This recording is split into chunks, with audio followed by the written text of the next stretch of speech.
Hello, and today we're going to be reviewing the Ryobi PCL515B 18 volt reciprocating saw. So let's go ahead and get started. Okay, starting off at the rear of the tool, we have the 18 volt battery slot. The 18 volt battery slot will accept any of Ryobi's 18 volt batteries, although personally I would only recommend using 3 amp hour batteries or above. Overall, the battery slot holds the battery nice and firm and securely, and I haven't really noticed any major issues with too much wiggling or having the battery come out due to vibration or anything, so the battery slot on this particular tool gets a pass.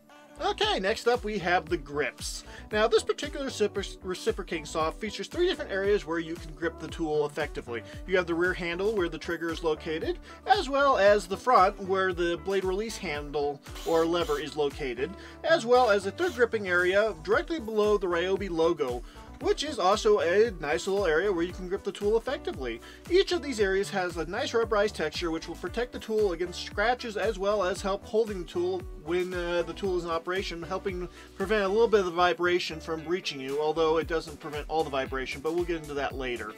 Overall, this particular tool gripping areas seem to be effective and I don't have any complaints, and in my opinion it is definitely superior to its predecessor, which only featured the front handle and the rear handle as a gripping area. So in my opinion, this is definitely better than its predecessor, at least when it comes to the ergonomics. Another reason why it's better than its predecessor when it comes to the ergonomics is where the battery is located. Instead of having the battery located roughly in the middle of the tool, the battery is located at the rear of the tool like on most reciprocating saws.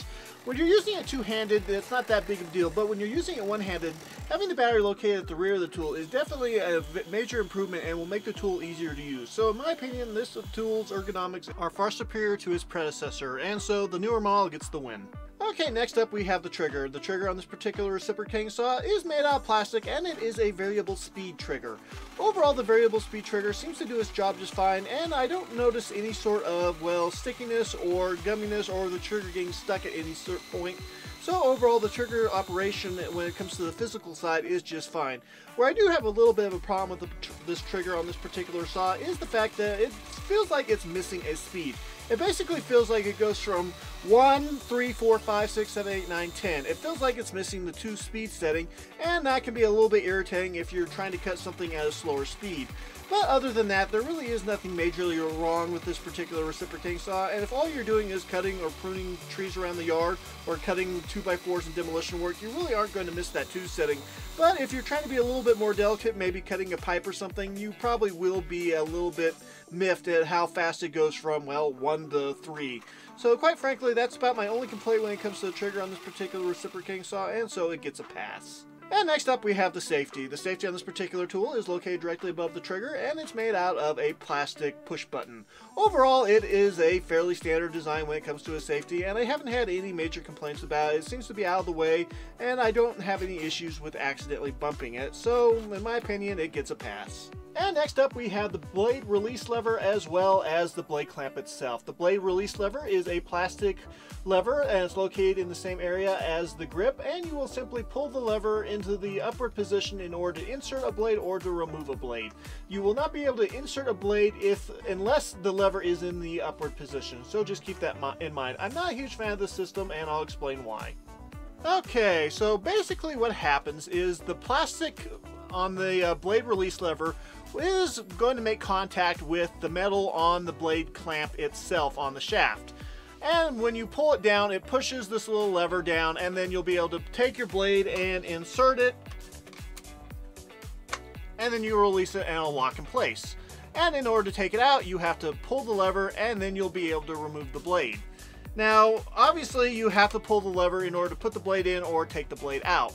And that is kind of a downside of this particular design. Another downside of this particular design is the fact that, well, sometimes the moving pieces in there will become misaligned through use and other issues. Say you drop the saw and the shaft becomes bent on the blade clamp.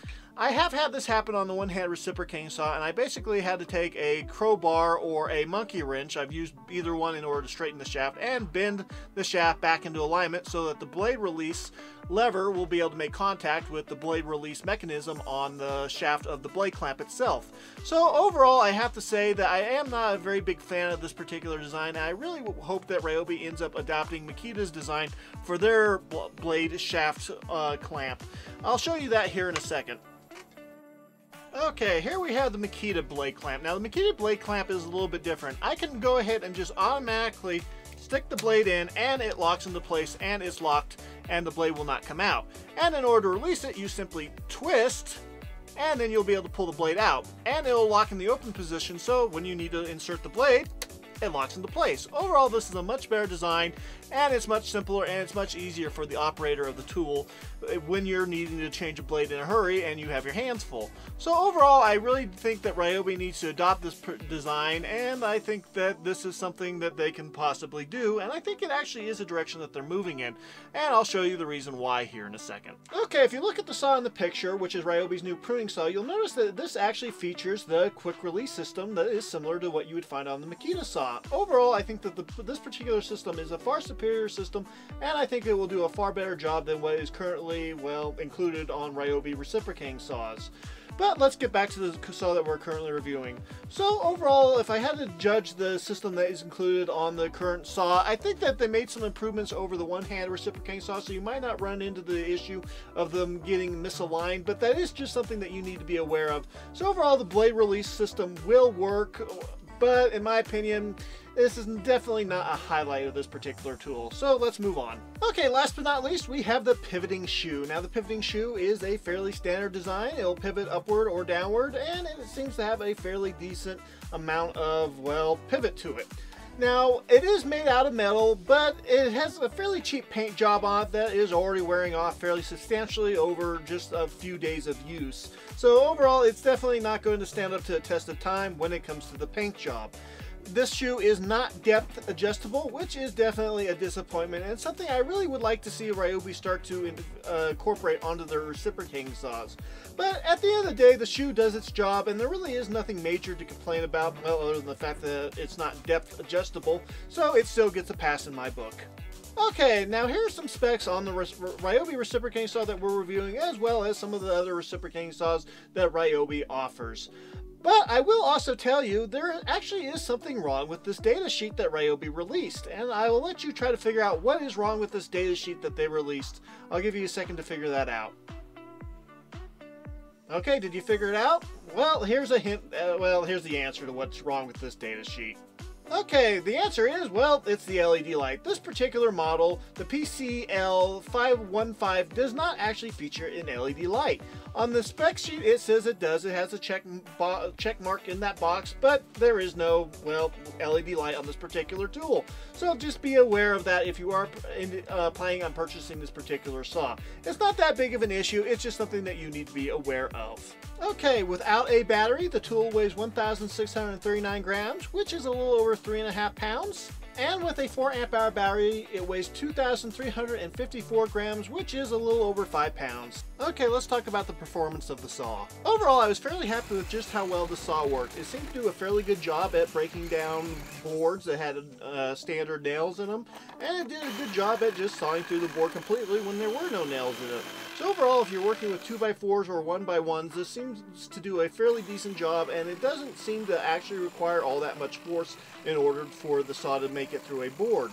So overall, the performance when it comes to working with standard boards that you find in a lot of framing applications, it seemed to do a fairly decent job. And it will work well for cutting through PVC pipes as well. Now, an area where this saw did struggle was cutting through the bars on an ICB tote. I was only able to cut through about 20 bars before the saw started to overheat and smoke.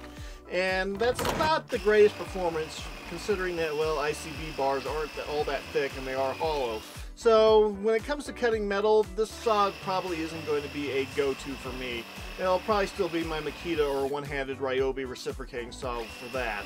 Although this still will work for the occasional odd job where you need to cut through a metal pipe. Just be aware that you should be using a high-quality metal cutting blade when you do end up using it for that purpose. And if you need to make multiple cuts, make sure you allow the saw to cool down in between. Okay, let's talk about vibration control. Overall, this particular reciprocating saw does a fairly decent job at limiting the amount of vibrations that are reaching your hand. You're still going to be experiencing quite a bit of vibration, but it's not so bad that you need to wear work gloves when you're operating it at the max speed.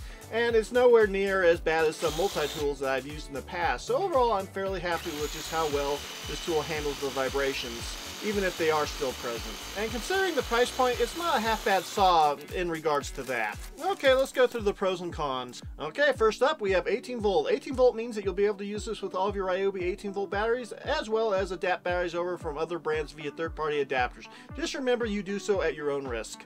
Better than its predecessor. Overall, this particular reciprocating saw, I would have to say, is better than its predecessor. It seems to have a better cutting speed, it seems to have better battery life, and its ergonomics also seem to be better. It also looks a lot better than its predecessor, unlike a lot of the new tools Ryobi is releasing that, quite frankly, look worse than their predecessors. So, quite frankly, I'm overall happy with this particular reciprocating saw when it comes to its predecessor. Grip. Overall, this particular reciprocating saw basically has two areas where you can grip it, and overall, this is definitely an improvement over its predecessor, and so this is a pro in my opinion. Trigger. The trigger on this reciprocating saw, it actually is fairly decent, except for that 1 to 3 speed issue I mentioned earlier, but the rest of the speeds have fairly good definition in between them, and overall I am fairly happy with just how well it worked, and it is better than several triggers that I've used on the previous reciprocating saws.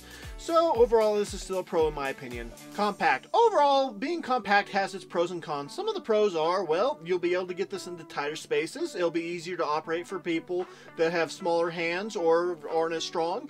And overall, it'll be easier to store as well. So those are some of the things that are going for it. We'll cover some of the things that aren't going for it in a second. Blade release. Overall, the blade release on this reciprocating saw really isn't a pro, and it's not really a con. It's just kind of meh.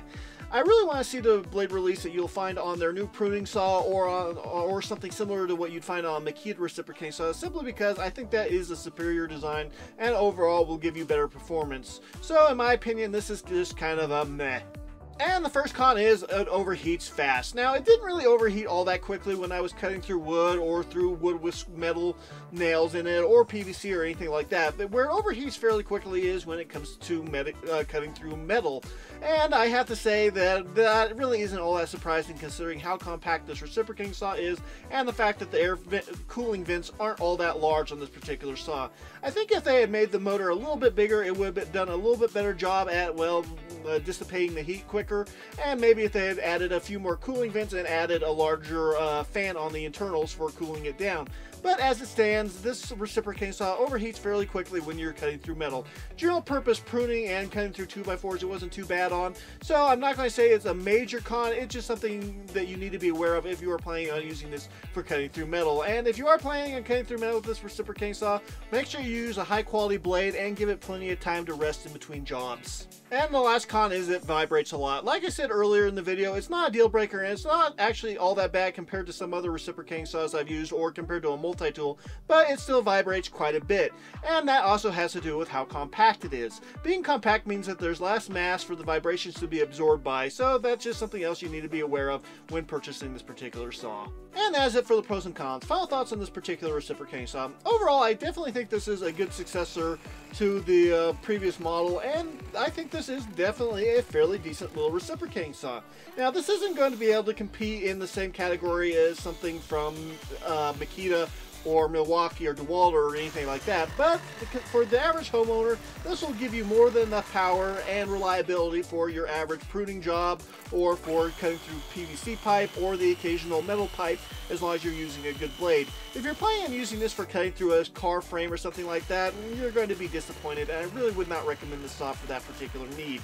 But for the average homeowner, this will be a good saw, and this saw does come recommended. And that is it for this particular video. If you liked it, please like and subscribe, and we'll see you next time. God bless.